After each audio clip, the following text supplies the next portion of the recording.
에, 이 명상 참선 여기에는 남방불교에서 해오는 수행법하고 북방불교 그리고 우리나라에서 수행해오는 수행법 이 두 가지로 나눌 수가 있습니다.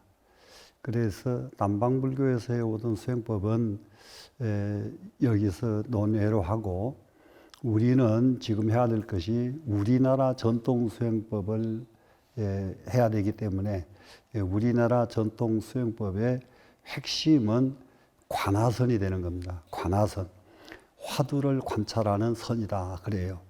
관화선을 하는 것이 우리나라 전통 수행법인데 관화선은 어떻게 하는 것이 관화선이냐 할 때에 이것은 아주 수많은 말 가르침이 있지만은 이해할 수 있도록 말하려고 하면 오도기연이라고 그럽니다. 그걸. 오도기연이라고 하는 것은 어느 스님이 어느 곳으로 출가하셔가지고 어느 스승을 만나서 어떠한 공부를 해서 어떤 과정을 거쳐서 도를 이루셨다. 이 과정을 쭉 설명하는 것이 오도, 도를 깨달은 기연, 아주 귀한 인연, 이래서 오도기연이라고 그래요. 그 오도기연이 바로 참선 수행하는 사람들, 지금 참선하는 사람들에게 길잡이가 되어 주고 있는 겁니다. 지금 우리는 어떻게 참선을 해야 되느냐? 옛날 어떤 큰 스님의 이러이러한 방법으로 참선을 해서 공부를 성취하셨다. 이 얘기 듣고 나니까 그러면 나도 그 길로 가야겠다. 이렇게 해서 발심을 하도록 만들어주는 것이 오도기연입니다. 오도기연의 이제 그 수행 방법은 우리나라에서는 1700공안, 1800공안 모두 이래요. 1700, 1800이라고 하는 것은 1700가지, 1800가지 이 방법이 있다 이 말이거든. 1700가지, 1800가지 그 오도기연 중에서 가장 핵심적인 오도기연 한 두 가지만을 오늘은 한번 얘기를 해볼까 합니다. 첫째가 뭐냐 그러면은 원상법문이라고 그래요. 원상이라는 것은 둥글 원자, 모양상자, 원상법문입니다. 원상법문인데 한 스님께서 제자를 제접을 하십니다. 제자를 가르치시는데 제자가 이렇게 찾아와서 큰 스님 어떻게 공부를 해야 대도를 이룰 수가 있겠습니까? 이렇게 물어요. 그 물으면은 이 스님께서 이렇게 주량자를 하나 이렇게 들고 계시다가 주량자로 이렇게 동그라미를 하나 이렇게 그립니다.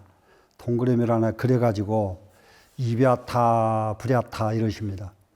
이 동그라미 안으로 들어가도 이 주량자로 너를 때릴 것이고 이 동그라미 밖으로 나가도 이 주량자로 때릴 것이다. 그러면은 안 맞으려면은 어떻게 하면 되겠는가? 이렇게 하시니까 법을 물으러 갔던 사람이 저기를 어떻게 했느냐 그러면 발을 하나는 안에다 놓고 발을 하나는 밖에다 떠 놓고 이래야 하면 안 되겠습니까? 하고 딱 대답을 하니까 아주 이 매로 몽둥이로 30방을 맞아요. 아주 되게 많이 맞는 겁니다. 30개면은. 그 다음날 또 쫓아갔어요. 오늘은 내가 답을 해야지.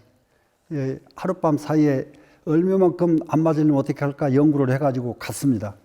가니까 똑같이 동그라미를 이렇게 뜨 그려놓고는 이랴타 불야타 똑같이 말씀을 하시거든. 그러니까는 금을 딱 밟고 섰어요. 금을 딱 밟고 서니까 또 해지게 두드려 맞습니다. 그러니까는 이 스님이 안 맞는 방법이 없는 거예요. 이래도 안 맞을 수가 없고 이래도 맞고 저래도 맞고 안 맞으려면 어떻게 할꼬 이것만 가지고 연구를 합니다. 그래서 이제 그 스님을 떠나서 다른 곳에 가가지고 3년을 밤낮으로 앉아가지고 안 맞으려면 어떻게 할 것인가, 안 맞으려면 어떻게 할 것인가. 하다가 다 깨달았어요. 알고 스님한테 쫓아갑니다. 쫓아가서 다시 똑같이 묻습니다. 어떻게 하면은 부처님 도를 이룰 수가 있겠습니까? 깨달을 수가 있겠습니까? 이렇게 물으니까 똑같이 이렇게 원상법문을 그리면서 들어가도 때리고 나가도 때릴 건데 안 맞으려면 어떻게 하는 것이 안 맞겠는가 이렇게 하시니까 3년간 공부해온 이 스님이 그 동그라미를 손으로 지워버립니다. 딱 지워버리니까 동그라미가 있으니까 들어갈 것이 있고 나갈 것이 있지 동그라미가 없어버리면 들어가고 나갈 것이 없지 않느냐. 그래 동그라미 탁 지워버리니까 가르쳤던 스님께서 선제라 너 고생 많이 했구나. 이렇게 인가를 해 주셨어요. 인가라고 하는 건 승인 하는 겁니다. 승인. 너는 공부 잘 됐다. 이렇게 승인을 딱 받고 큰 절을 올리고 이제 이 사람이 나갔습니다. 그러니 이 소문이 삽시간에 다 돌아가지고 온 천지에 그 스님한테 간 사람은 누구든지 안 맞은 사람이 없는데 이제 다 같이 답을 다 한 거예요. 안 맞으려면 어떻게 하면 되겠는가 하니까 동그라미를 지워버리면 안 맞는구나. 그리고 다른 스님 하나가 얼른 쫓아갑니다. 빨리 가서 나도 인가 받아야지. 쫓아가서 인사를 탁 하고 어떻게 하면 도를 깨달을 수가 있겠습니까? 하니까 똑같이 동그라미를 딱 그려줬어요. 이랴타 브랴타 하시니까 손으로 동그라미 이렇게 딱 지우는데 지우는 손등을 이 주장자로 사정없이 때려버립니다. 딱 때리시면서 하신 말씀이 행주 좌와 어묵 동청을 빼고 대답을 해라. 행 움직이는 거예요. 주 서 있는 거예요. 좌 이렇게 앉아 있는 거예요. 와 누워 있는 거예요. 행주좌와로 대답하면 안 돼요. 말로 대답해도 안 돼. 묵 말 안 해도 안 돼.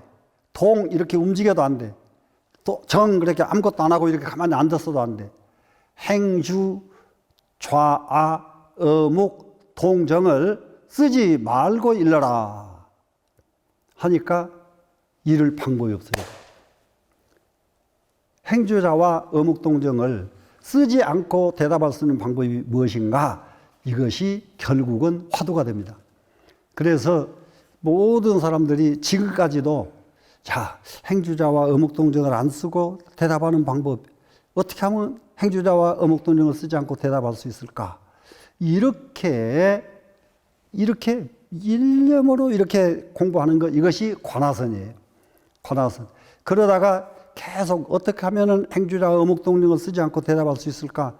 또 공부를 하다 보니까 나중에 탁 이게 깨닫고 그 대답을 딱 해야 되는데 이 대답은 아까 처음에 안 맞으려면 어떻게 하려느냐 하니까 손으로 지웠죠. 근데 행주자와 어묵동정을 쓰지 말고 대답해라. 이 대답은 이거 지운 것보다 더 쉬워요. 그런데 아까 지우면은 안 맞는다는 건 누구든지 긍정을 하죠. 아, 맞아. 동그라미가 있으니까 들어가고 나갈 게 있지. 그러면은 이게 딱 어묵동정 쓰지 않고 대답한다는 이 도리를 알면은 그 대답을 들으면은 모든 사람이 이제 그때서 이렇게 이제 이게 손뼉을 치면서 이게 소리를 내게 되는 것이 바로 이 화두입니다. 이것을 원상법문이라고 그래요. 원상법문. 그래서 오늘은 이 원상법문 하나를 가지고 이 얘기를 하는 것도 이게 시간이 이렇게 많이 갔는데 이게 오늘 이게 원상법문 하나를 가지고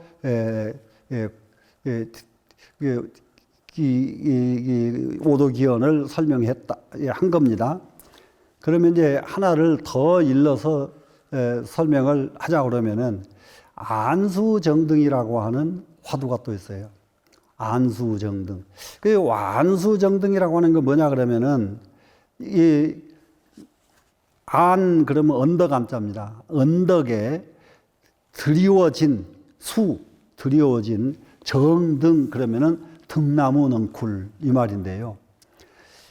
큰 우물 절벽 위에 등나무가 하나 이렇게 쭉 늘어져 있습니다. 등나무가 하나 늘어져 있는 화두입니다, 이게. 이 화두는 무슨 화두냐 하니까 한 스님이 이렇게 길을 갑니다. 길을 가는데 끝도 갓도 없는 광야를 걸어가요. 광야를 걸어가는데 한참 걸어가고 있다 보니까 뭐가 뒤에서 쫓아와.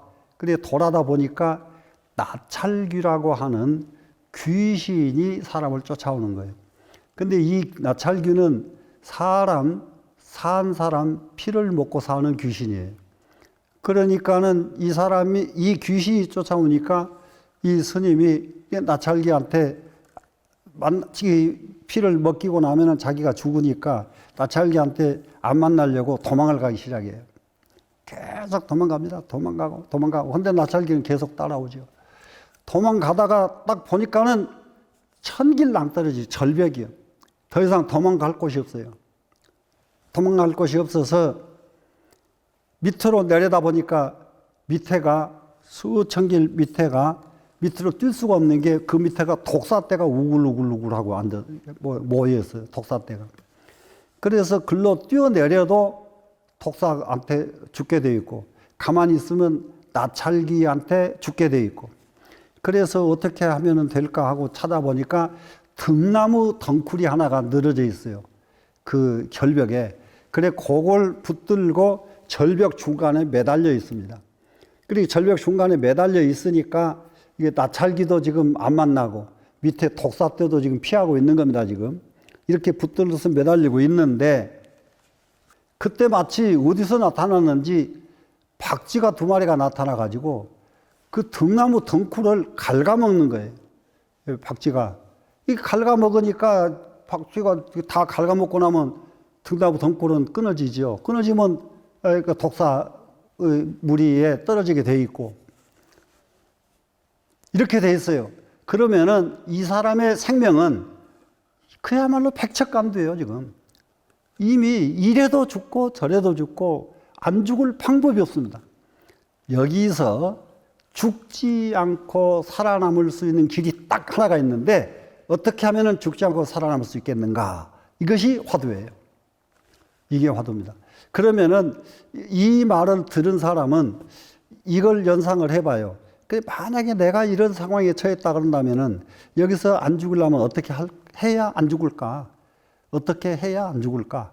하고 계속 참고를 하는 겁니다. 어떻게 해야 안 죽을까? 어떻게 해야 안 죽을까?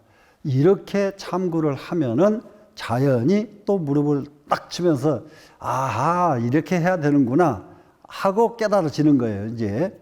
그래서 이렇게 해서 이 화두가 이렇게 어떻게 하면 안 죽느냐, 어떻게 하면 안 죽느냐, 이렇게 하기만 하면은 그 다음에 답이 얻어지느냐. 그런데 이거를 사량 분별로 계산해 가지고 나오는 답이면 답이 아니고 답이 아니에요. 그리고 어떻게 하느냐, 어떻게 하면 안 죽을까 하고 잡념이 뚝 끊어지고 어떻게 하면 안 죽을까, 어떻게 하면 안 죽을까 하면은 처음에 참선하는 방법 가르쳐 드리죠.